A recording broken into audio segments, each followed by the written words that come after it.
सोलापूरमधील माजी नगरसेवक बालाजी मलपेंचा भाजपमध्ये प्रवेश झालाय। बालाजी मलपेंच्या प्रवेशामुळे भालके गटाला मोठा धक्का बसलाय। माजी आमदार भारत भालकेंचे सुपुत्र भगीरथ भालकेही भाजपात जाण्याची शक्यता वर्तवण्यात येते। भालके गटाकडून भगीरथ भालकेंच्या पत्नी प्रणिती भालके नगराध्यक्ष पदासाठी उत्सुक असल्याचंही कळतंय।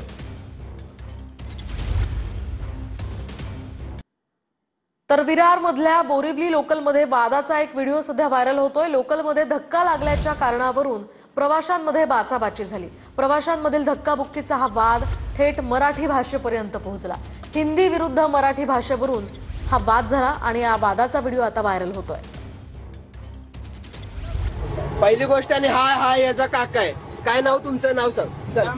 नाव सांग। हे बघा यांचा माझ बघा। आणि व्हिडिओ ही अशी बोलतात, व्हिडिओ नसताना ही कशी बोलत असतील याचा तुम्ही संदर्भ जोडू शकता। सनी चव्हाण नावाचा मुलगा जो आहे तो सध्या माझ्यासोबत आहे। सनी, आजचा जो तुझा व्हिडिओ व्हायरल झालेला आहे तो नेमका काय व्हिडिओ आहे? कशामुळे एवढा तुझा संताप झाला होता? आम्ही दोघं सकाळी चढत होतो। चढत असताना एका इसमाने मला धक्का दिला। तो धक्का माझ्या बायकोला लागला। तरी मी त्याला सांगितलं की बाबा धक्काबुक्की करू नको। 2 ते 3 वेळा खूप चांगल्या शब्दात मी त्याला समजावून सांगितलं, तरी तो माझ्यावरती दमदाटी करत होता। हिंदीमध्ये बोलत होता। मी त्याला मराठी बोलण्याची विनंती केली तर एक दुसराच माणूस त्याच्या साथीला आला। तो मला धमकावत होता। माझा हात पण सुद्धा त्याने मुरगळला आहे। व्हिडिओमध्ये बघत असाल तुम्ही, हात सुद्धा त्याने मला मुरगळला आहे। अजून एकदा सांगतो, महाराष्ट्रात येऊन राहताय ना तर निमुळत्यापणेच इथे राहायचं। इथे येऊन दमदाटी जर केली ना तर तुमची जागा एका मिनिटात दाखवण्यात येईल। सनी मराठीमध्ये बोलत होता म्हणून तो त्याला अजून दाबायचा प्रयत्न करत होता आणि परत त्याचा नातेवाईक कोण होता तो ह्याला दमदाटी दादागिरी दाखवत होता। ते महाराष्ट्र आहे, हे यूपी बिहार नाहीये, हे त्यांना मी सांगतो। आणि सनीच्या मागे महाराष्ट्र निर्माण सेना खंबीर उभी आहे। या दोघांनाही दमदाटी होत असल्यामुळे हा व्हिडिओ करावा लागला आणि तो समाज माध्यमावरती टाकावा लागला असं सन्नीचं म्हणणं आहे। आणि महाराष्ट्रामध्ये राहून सुद्धा जर आम्हाला जर अशा पद्धतीने त्रास होत असेल तर शेवटी समाज माध्यमावर अशा प्रवृत्तींना कुठेतरी चाप दिल्याशिवाय पर्याय नाही, अशा सुद्धा त्यांनी भावना व्यक्त केलेल्या आहेत। विजय गायकवाड, TV9 मराठी, विरार। दरम्यान याच दिल्ली स्फोट प्रकरणातला आणखी एक सीसीटीव्ही व्हिडिओ आता समोर आलाय। लाल किल्ल्याजवळच्या स्फोटाचे 40 फूट खोल जमिनीमध्ये हादरे बसलेत। अंडरग्राऊंड लाल किल्ला मेट्रो स्टेशन जवळचे हे सीसीटीव्ही फुटेज आहे। तर आपण पाहतोय या व्हिडिओमध्ये अचानक या स्फोटाचा भयंकर असा हादरा बसलेला आहे। त्यामुळे या स्फोटाची तीव्रता, भीषणता किती मोठी होती याचा अंदाज आपल्याला यातून येऊ शकतो। आणि आता एक राजकीय बातमी। शरद पवारांच्या पक्षाचं अस्तित्व संपुष्टात आलंय अशी टीका राधाकृष्ण विखे यांनी केली आहे। राजकारणात जे पेरलं त्याचं प्रायश्चित्त करण्याची पवारांवर आता वेळ आली आहे। दोन्ही पवार एकत्र येणार की नाही यावर शरद पवारच उत्तर देतील असंही विखे म्हणाले। दुसरा पर्याय नाही ना, आपल्या स्वतः पक्ष जर माणसंच राहिले नाहीये तर कोणाशी पर्याय केल्याशिवाय त्यांना दुसरा कोणता पर्याय आहे? असं त्यांचं पक्षाचं अस्तित्व संपुष्टात चाललेलं आहे। जे आपण इतक्या वर्ष राजकारणात पेरलं ते आता आपल्याला त्याचं, आता मला वाटतं त्याचंच प्रायश्चित आता तुम्हाला करण्याची वेळ आलेली आहे। ते एकत्र येतील की विरोध उभे राहतील हे मी सांगू शकत नाही ना। त्याचं उत्तर शरद पवार साहेबच देऊ शकतील, कारण त्यांनी आतापर्यंत सोयीप्रमाणे अनेक लोकांशी युत्या केल्यात आणि राष्ट्राच्या व्यापक हिताकरता युत्या झाल्या त्या। आता ही युती होते मला माहीत नाही। आणि आता बातमी दरेकरांची। भाजपचा झेंडा फडकवायचा आहे, सगळ्यांनी साथ द्या। मोदी फडणवीसांचे हात बळकट करा, हात म्हणजे कमळ असं दरेकर म्हणाले। तर आता हात शिल्लक राहिला नाही, बिहारमधून हात गायब झालाय अशी बोचरी टीका दरेकरांनी काँग्रेसवर केली आहे। भारतीय जनता पार्टीचा झेंडा फडकवायचा आहे ना? हो, व्हेरी गुड। सगळे साथ द्या। पंतप्रधान नरेंद्र मोदी साहेब, देवेंद्र भाऊ फडणवीस साहेब, आपले पियुष गोयल साहेब यांचे हात बळकट करा आणि ते निशाताईंचे हात बळकट करा। हात म्हणजे कमळ, नाही तुम्हाला वाटेल भाऊनी सांगितलं हात बळकट करा। आता हात शिल्लक राहिला नाही। बिहारला बघितलं ना, हात गायब झालाय। त्याच्यामुळे आता फक्त कमळ, कमळ आणि कमळ। आणि आता बातमी दादा भुसेंची आहे। विरोधक हे रडीचा डाव खेळतायत। बिहारमध्ये यश मिळाल्यामुळे विरोधकांकडून मतदार राजाचा अपमान केला जातोय असं दादा भुसे म्हणाले।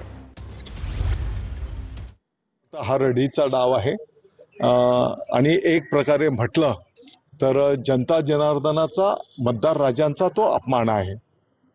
त्यांच्यावर अविश्वास निर्माण करणं हा जनतेचा अपमान आहे। महिला आयोगाच्या अध्यक्षा रुपाली चाकणकरांवर अॅट्रॉसिटी अंतर्गत गुन्हा दाखल करा.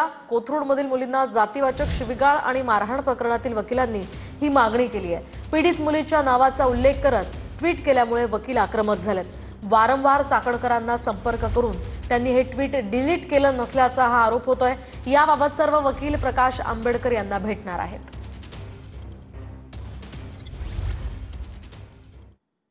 आणि आता बातमी सोलापूरमधून. सोलापूरमधील 12 नगराध्यक्ष भाजपच्या कमळावर निवडणूक लढतील. पालकमंत्री जयकुमार गोरेंनी ही माहिती दिली आहे. स्थानिक पक्षांना सोबत घेऊन आघाडी करू असंही जयकुमार गोरे म्हणाले.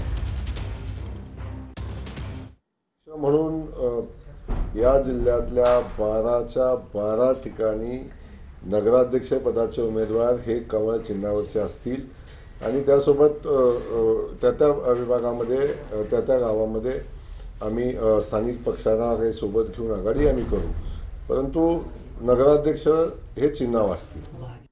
आणि आता बातमी बारामतीमधून. बारामती नगर परिषदेसाठी बसपाकडून काळूराम चौधरी हे नगराध्यक्ष पदाचे उमेदवार असतील. प्रत्येक कुटुंबाला 10,000 रुपये वार्षिक आणि मागेल त्याला 1 BHK फ्लॅट देणार असं आश्वासन नगराध्यक्ष पदाचे उमेदवार काळूराम चौधरी यांनी मतदारांना दिलंय. बारामतीकरांनी जर संधी दिली तर मी बारामतीतील प्रत्येक कुटुंबाला 10,000 रुपये वर्षाला देणार आहे. मागेल त्याला 1 BHK देणार आहे. कारण मोदी साहेबांनी घरकुलाची 3 लाख रुपये देतात.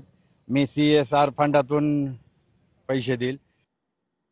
आणि आता बातमी जितेंद्र आव्हाडांची. गर्वाचं घर नेहमी रिकामं होतं, सूरज निकलता है तो रात को डूबता भी है असं आव्हाड म्हणाले. आशिष शेलारांच्या टीकेला जितेंद्र आव्हाडांनी हे प्रत्युत्तर दिलंय. महाविकास आघाडीचे 3 वाजणार अशी टीका शेलारांनी केली होती. गर्विष्ठाचं घर नेहमी रिकामं होतं, एवढा गर्व कधी राजकारणात ठेवू नये. सूरज निकलता है तो रात को डूबता भी है. जगातील सर्वात मोठ्या वाढवण बंदराला समृद्धी महामार्गाशी या ठिकाणी जोडणार असल्याचं मुख्यमंत्री म्हणालेत. बंदर समृद्धी महामार्गाला जोडल्यामुळे औद्योगिक क्षेत्रांना याचा फायदा होणार असल्याचंही फडणवीसांनी सांगितलंय. वाढवण बंदराच्या प्रश्नावरून मुख्यमंत्री फडणवीसांनी ही प्रतिक्रिया दिली आहे. Actually, simultaneously building a connecting road from Samruddhi Expressway to Vadhavan, because from the Igatpuri junction of Samruddhi Expressway, Vadhavan port will be just 90 kilometers, and with a access controlled super expressway